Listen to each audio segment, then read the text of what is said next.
தமிழ்நாட்டிலேயே வெறும் 20-30 பேரை வைத்துக்கொண்டு நாங்கள் மாநாடு நடத்துகிறோம் என்று முழங்குகிற போது பல லட்சக்கணக்கான தமிழக வாழ்வுரை கட்சியின் உறவுகளை வைத்துக் கொண்டு ஆர்ப்பாட்டம் என்று நடத்துகிற ஒரு தன்னலம் கருதாத ஒரு தலைவனாக கொண்டு இந்த தமிழ்நாட்டிலே செம்மணி மனித புதைகுழிக்கு முதல் முறையாக கண்டன மாநாடை நடத்துகிற ஒரு கட்சி தமிழக வாழ்வுரிமை கட்சி.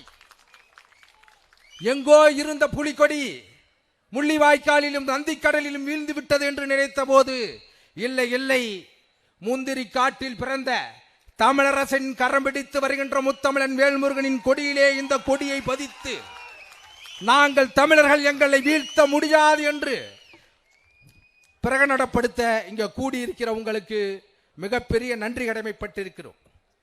வேறொரு கட்சி இங்க இந்த ஒரு கூட்டத்தை நடத்தியிருந்தால், இவ்வளவு ஒரு கூட்டம் நடத்தியிருந்தால் கோட்டரும் கோழி பிரியாரியும் கொடுத்தால் தான் வருவார்கள்.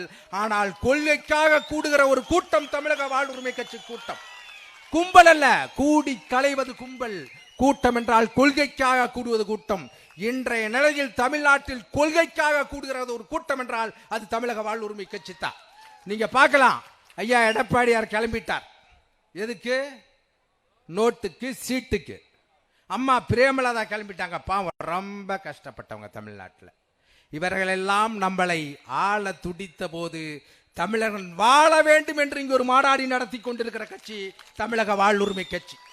அதனாலதான் உலகம் முழுக்க இருக்க தமிழர்கள் தமிழை பேசி மேடையில் நான் அதாய் செய்வேன் இதாய் செய்வேன், ஆரியருடன் போர், திராவிடரன் போர், இப்பொழுது கடைசியோடு நடிகரோடு போரை அறிவித்தவர்களுக்கு மத்தியில் ஐநா மன்றமே தமிழனுக்கு உரிமையை கொடு என்று முழங்குகிற இந்த கூட்டம் ஏன் நம்மால் ஐநா மன்றத்தில், சர்வதேச விசாரணை மன்றத்தில் நம்மால் வலுக்க தொடுக்க முடியவில்லை என்றால் தமிழனுக்கு என்ற ஒரு